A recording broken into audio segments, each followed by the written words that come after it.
আসসালামু আলাইকুম। আমি তারানা। তারানাস ডায়েরিতে আপনাদের সবাইকে আবারও স্বাগতম। অন্যান্য জেলার খবর জানি না। নরসিংদীতে আল্লাহর রহমতে কুয়াশা পড়া শুরু হয়ে গিয়েছে। শেষ রাতের দিকে অনেকটা ঠান্ডা ঠান্ডাই লাগে। তো এই ওয়েদারের সময় বাচ্চা বলেন আর বড়রা বলেন সবারই অসুখ-বিসুখটা একটু বেশিই হয়। তো আমার বাচ্চারাও গত ২ দিন যাবৎ অনেক অসুস্থ ছিল। আল্লাহর অশেষ রহমতে আজকে ওরা একটু সুস্থ আছে। এদিকে আমি সকালের নাস্তা শেষ করে ২-৩টা গাছের আগাছা পরিষ্কার করে দিলাম।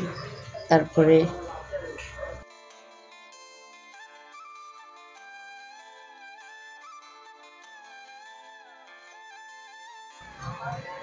এই যে আমি সাথে পরিষ্কার করে ধুয়েও ফেলেছিলাম।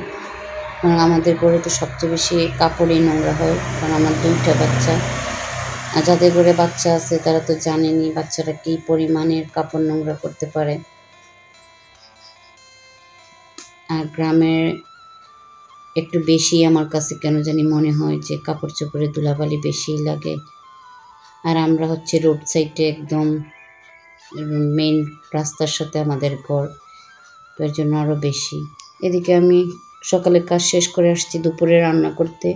আজ আমি ডুমুরের চচ্চড়ি রান্না করব, তাই এই জায়গায় 1/2 কেজি ডুমুর নিয়েছিলাম। তো ডুমুরগুলোর পাশের অংশ আমি খুব ভালোভাবে পরিষ্কার করে নিলাম, কেটে নিলাম। তো মধ্যখানের যে বিচিগুলো ওইগুলো আমি নেব না, দানাদার বিচিগুলো ওইগুলো খাওয়া যায়, কিন্তু আমি চচ্চড়ি রান্না করবো এর জন্য ওইগুলো নেব না।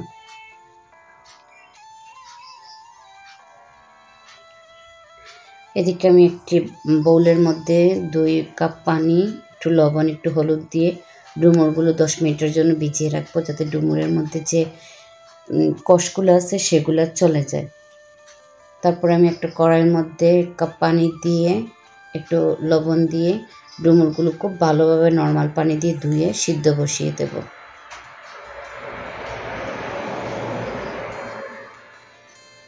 এদিকে আমার ডুমুরগুলো সিদ্ধ হয়ে গিয়েছে। তো আমি কড়াইয়ের মধ্যে একটু সরিষার তেল দিলাম। তারপর কেটে রাখা আলুগুলো ছেড়ে মিনিট খানেক ওই তেলের মধ্যে ভেজে একটু লবণ দিয়ে তুলে নেব।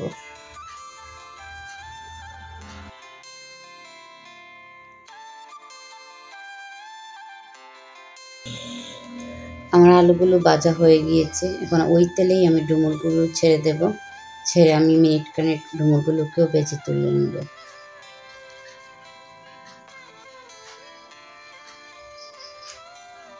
আমার ডুমুর ভাজাগুলো শেষ।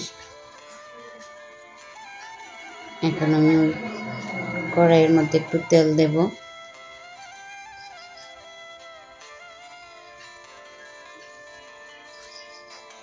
তেলটা দিয়ে আমি 2টা তেজপাতা, 2টা দারচিনি এবং একটা এলাচ দেব। দিয়ে একটুখানি রসুন, 2টা পেঁয়াজ,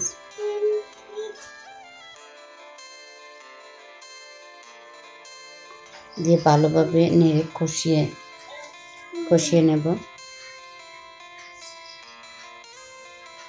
তারপর সামান্য একটু লবণ দেব, যেহেতু আমি আগে সব কিছুতে লবণ দিয়েছি। তারপর একটু হলুদ, একটু ধনিয়া, অল্প একটু মরিচের গুঁড়া। মরিচের গুঁড়া আপনি বাড়িয়ে দিতে পারবেন, যেহেতু আমার বাচ্চারা খাবে তাই আমি অল্প একটু দিলাম একটু জিরা গুঁড়া আর অল্প একটু গরম মশলার গুঁড়া দিয়ে একটু পানি দিয়ে আমি মশলাটাকে খুব ভালোভাবে কষিয়ে নেব। এদিকে আমার মশলা কষানো হোক, আর আপনাদেরকে আমি বলি প্লিজ আমার চ্যানেলটা সাবস্ক্রাইব করবেন, পাশে থাকা বেল বাটনটি অন করবেন, যাতে আমার দেওয়া ভিডিওগুলোর সাথে সাথে নোটিফিকেশন আপনাদের ফোনে চলে যায়।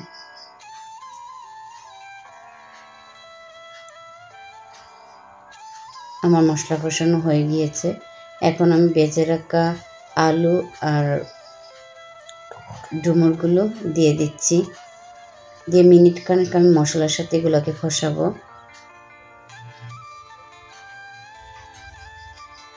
তারপর আমি অল্প একটু পানি দেব।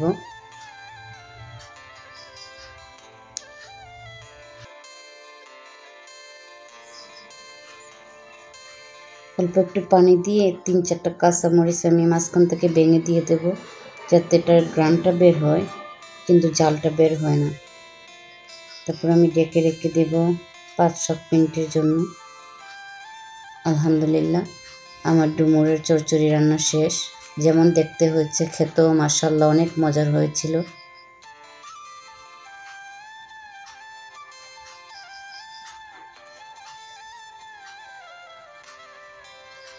খাওয়া দাওয়া শেষ করে আইজাকে আইজা বাবা কোচিংয়ে দিয়ে আসছে। এখন আমরা আমাদের বাইরে যে রান্নাঘরটা, সেই রান্নাঘরের আশেপাশে অনেকগুলো ঘাস হয়ে গিয়েছে। পানির জন্য আমরা কোনো কাজই শেষ করতে পারছি না। 2 দিন পর পর বৃষ্টি হয়, আবার এর মধ্যে পানি জমে যায়। তো একটু একটু করে আমরা দুজন মিলে এগুলো করছি। একদিনে করা সম্ভব না, প্রতিদিন একটু একটু করে করতে হবে। এদিকে আমি ঘাস পরিষ্কার করছিলাম, আর আমাদের কিটি সোনা লাফ দিয়ে দিয়ে আমার হাতে এসে পড়ছে। ও খেলা শুরু করে দিয়েছিল।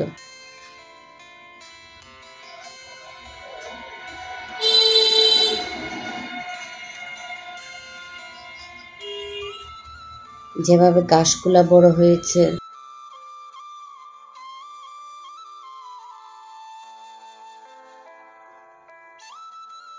তেমনি ফুল গাছগুলো অনেক বেশি বড় বড় হয়ে গিয়েছে। 2 দিন আগে একটু বৃষ্টি হয়েছিল, শেষ রাতের দিকে অনেক বেশি বৃষ্টি হয়েছিল। তখন আমার অনেকগুলো গাছ নিচে পড়ে গেছে, ফুল গাছগুলো। আমি ওগুলো আজকে ঠিক করছি। গত 2 দিন বাচ্চাদের জন্য আর কোনো কিছুতে হাত দিইনি।